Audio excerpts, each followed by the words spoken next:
Hey everybody, I'd like to thank you for checking out the channel, which is called Dude Tested. And on the bench right now is a watch that I've assembled or built. It's called watch modding or Seiko modding.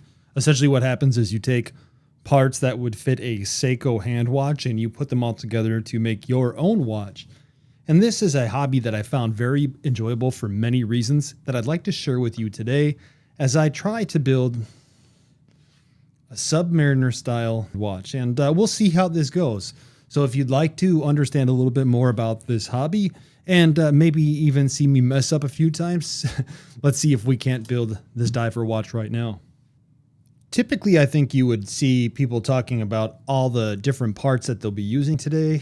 And instead of doing that, I kind of just showed you this case already, which is an old style diver's case. But I think we're just going to kind of build it out as it goes. Eventually, I would actually like to get to building watches. The first thing I want to tell you is there are multiple style movements that you could purchase while you're doing a Seiko mod. And examples of those would be the NH34, NH35, NH36.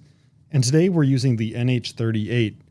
Differences are very few, but for example, the NH38 has no date wheel.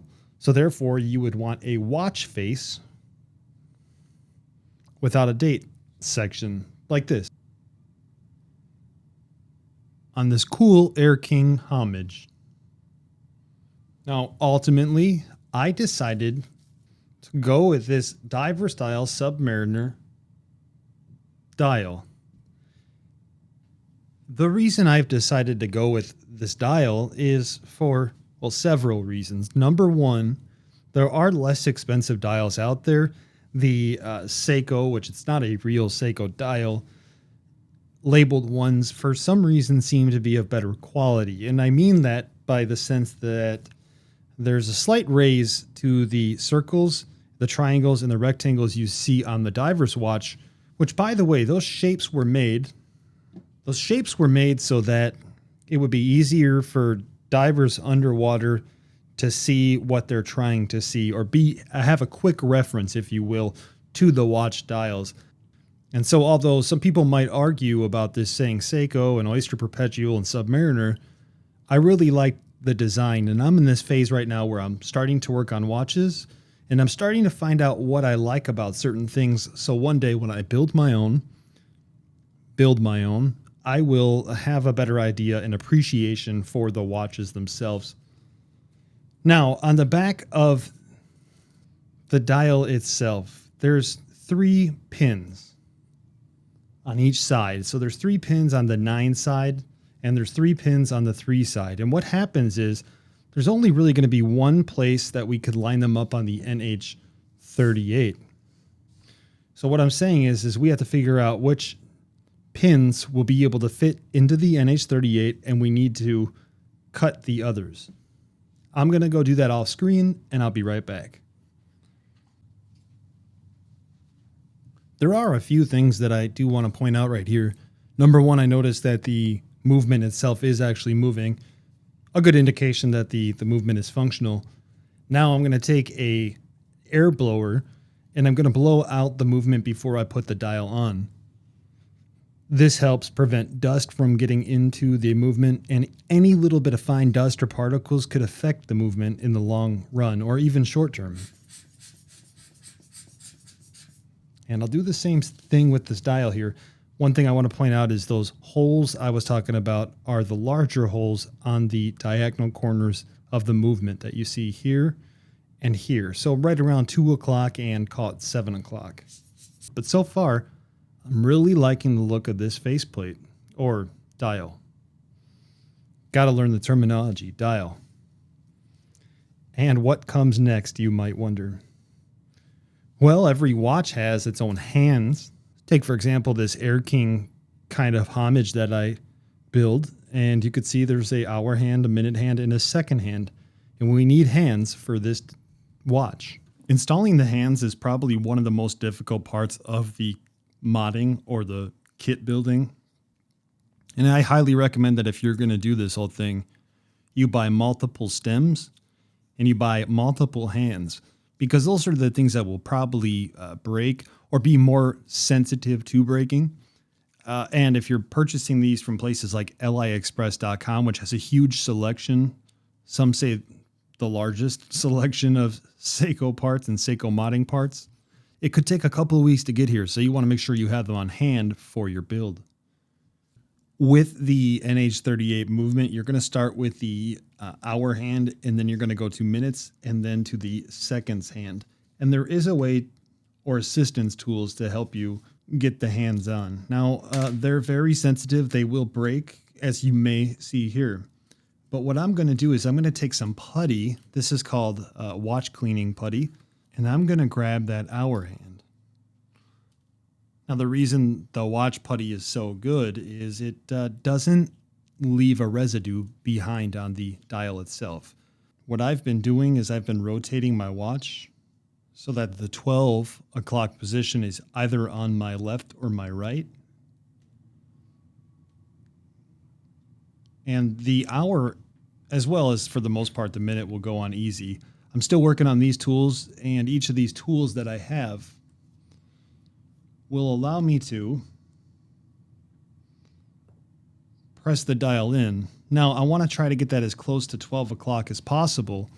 And then I want to do the same thing with the minute hand so that whenever it's 12 o'clock, it shows 12 o'clock and not like in between 12 and 1 o'clock.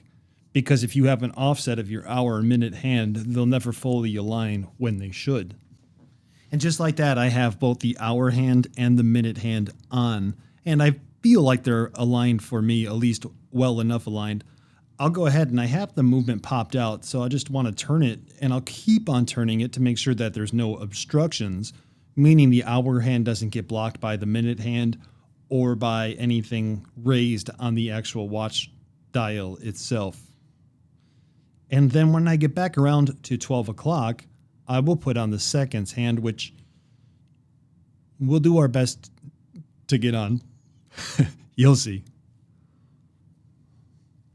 While I'm checking this out, though, I want to mention that I really appreciate the vibrancy of the white. The white really pops on both the dial with that crisp black background, as well as on the hands themselves. And I love the arrow. The arrow was like, I don't know what watch that is for typically, but I like the arrow. And I appreciate the fact that they're nearly the same color white. Okay, I've done this a couple of times now, and I feel confident that there's no obstructions of either the hour hand or the minute hand. Let's get that second hand on. If I can even get this to zoom, you might see why there's a pin on the actual seconds hand, and it's supposed to slightly go into the watch. This is going to be difficult. I'm not necessarily at this point worried about getting it to be in exactly at 12 o'clock. I think it would be cool, but I just want to be able to get this in and work it. And again, that's why it's really nice to have the angle that I had here. I find that working from the side, once I could align from the top, working from the side seems to be the best thing for me.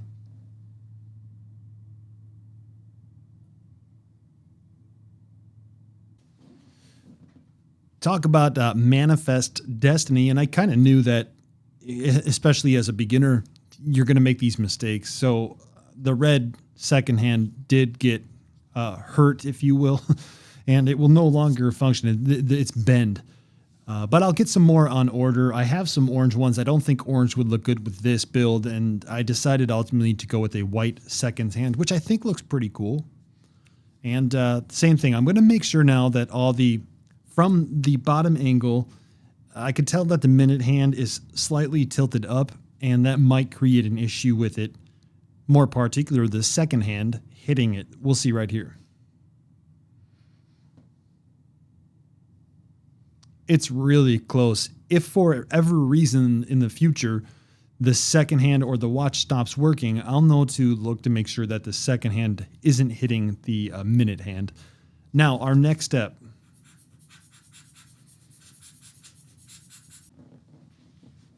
I've already removed the case back with this ball, and in the case back, or in between the case back and the case itself, there's usually a gasket, which I put into here, and you'll get to see that in just a moment. But what I am going to do now is I'm going to also remove the stem, excuse me, the crown from the case, and then I'm going to remove the stem from the watch. Let's put this somewhere safe for just a moment. This part will be a little bit difficult as far as showing you how it works, and I might not, but on the back of the movement itself, there's a little pin. Maybe you can call it it's not a pin, an arm. The secret to this is to press down on that arm while the movement is on. And then you can pull the stem out. And hopefully I got it aligned correctly. Doesn't look too good there, boss. Maybe it doesn't look too bad.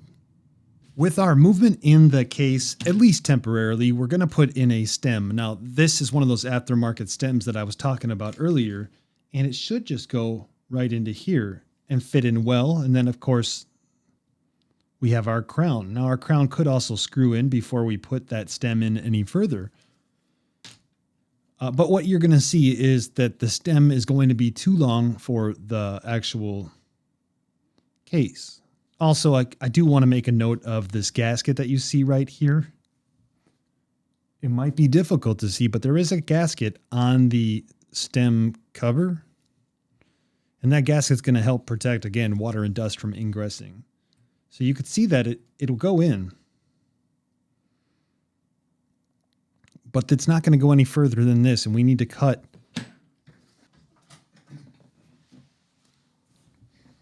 Well, let's start with about 5.2 millimeters. Now, I did manage to get the stem and the crown in and tighten down. I believe it could probably get a little bit more tight, but what I'm going to do now is unscrew it, remove the stem again, and then take the crown apart, put a dab of Loctite in between the stem and the crown, and then put the crown back on so the Loctite holds it into place. Otherwise, in the future, the crown may separate from the stem. One other thing I thought of, though, while I was doing this, and it would be very helpful for you, is when you're cutting the stem, you cut from the threaded side that the crown is going to go onto. So let me show you what I mean. Again, these are stems, and there's a pointy side, if you will. The pointy side is going to go into the watch movement itself. And the threaded side, even though they're very fine threads, this is the side that after you measure, you cut. And then you're going to want to have some kind of way to file down the actual stem itself so that the crown attaches to it fairly smooth. I've also changed out my gloves because I was doing a little bit of filing with that stem, and there was some metal that I didn't, little small pieces of metal. I just didn't want them to get into the movement. And we're going to have to do this one more time. They do make little cases to store things in while you're working on other things. So that's really cool. Now let's give that just a moment more to dry. And while we let it dry, I think it's a good time for us to go ahead and put on that case back permanently. But I almost did forget it again. I can't forget that gasket.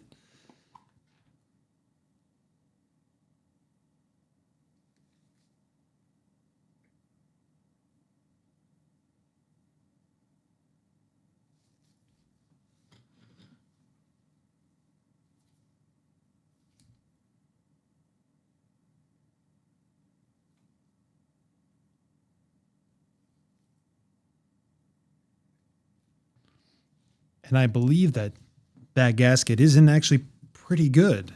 So we'll put on that case back, and hopefully everything goes all right here. One more good shot with the air blower.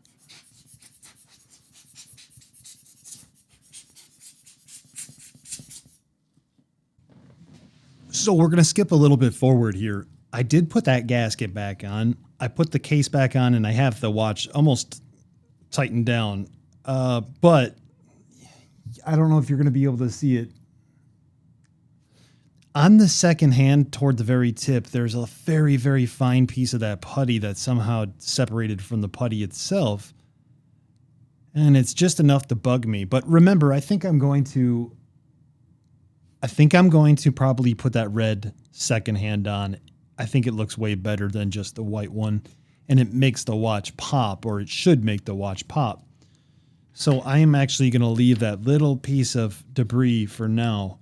Another thing that I've started to notice, though, about these builds, and if you know, leave me a comment, but even though I'm using this air blower, it seems like no matter what I do, there's always some kind of weird fine black particles. And, I'm actually kind of thinking it's this cheap little dial or movement holder. So that's probably what it is, but let me know if you know for sure. And let's go ahead and finish this up here. Now, we make this observation that something is missing. And, well, two things are missing. Yeah, we're missing a bezel, and we're going to try to install the bezel now. I've never installed one of these, so hopefully I do okay. And also, I don't need my gloves on anymore because I'm not working on the inside of the watch at the moment.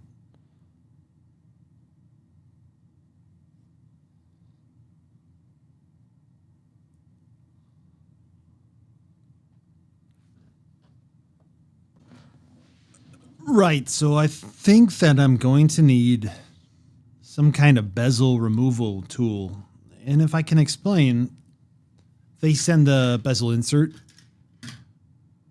right here, but the bezel's on. If I take this double-sided tape off that you might see down here, I can't get the bezel insert to stick, which I think will indicate that the bezel insert should go under the bezel. Now, to me, it looks like it would be fine just like this. But again, if I take that double-sided tape off, no matter how hard I press on here, it just won't stick. So let me think about this for a few. Okay, here's the deal. I got this case on eBay. And the reason I got it on eBay as opposed to AliExpress is it would make it here quicker.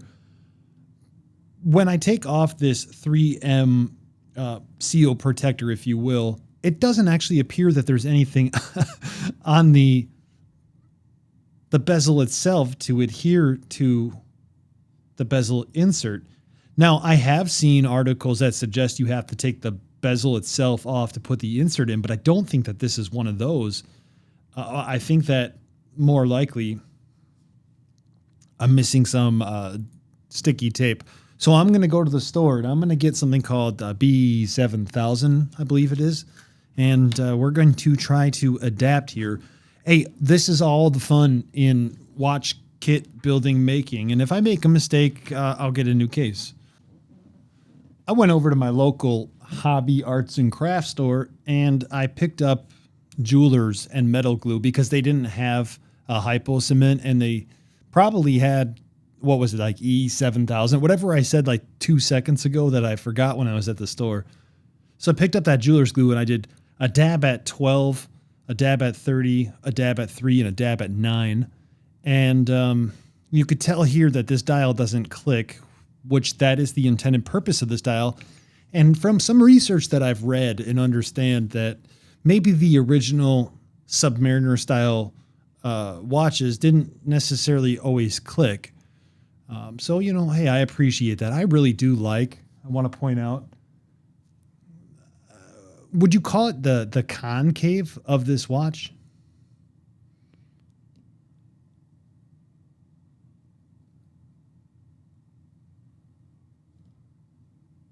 It looks really nice. And because I wasn't sure about the bezel insert, I went ahead and I ordered a new case.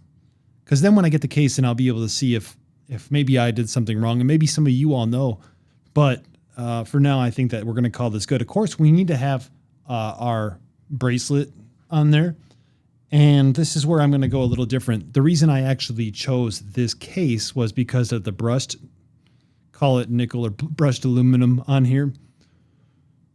And I like the way that brushed aluminum looked. I like the black bezel. I like the white text. Everything's kind of plain but elegant, right? And instead of putting a band on there, I think I'm going to go with, well, the cool thing about the Core watch bands, by the way, is they have a little spring here that you could press in before you insert it on your watch. And it's going to look something like this. Core is a brand that I use their belts. They're tactical belts, and I really appreciate them, and I think that they hold up well. They're durable. Now we only have one thing left to do, and I think that that looks super sharp. I've had a lot of fun modding or building the watches that I have already, and this one's no different. I do research on the history of that style watch. So, for example, I did a little bit of research on the history of a diver style watch. Turns out that the original Submariner didn't necessarily have a date.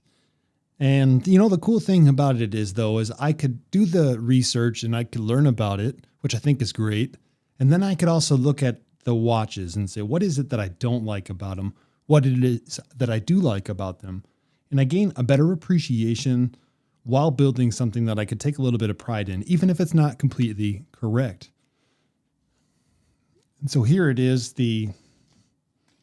call it the Seiko Mod Submariner with our rotating bezel that does not click. And I think that that's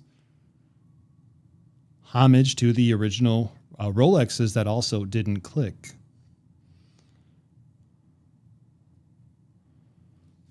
But I like the way that it turned out, and I really appreciate the fact that I got to build this, had that opportunity, and I hope you enjoyed it as well. If you do, please do me a favor and maybe consider subscribing, and we'll see you next time. Thanks for watching the channel. It's called Dude Tested. Yeah, it's called Dude Tested. Take care.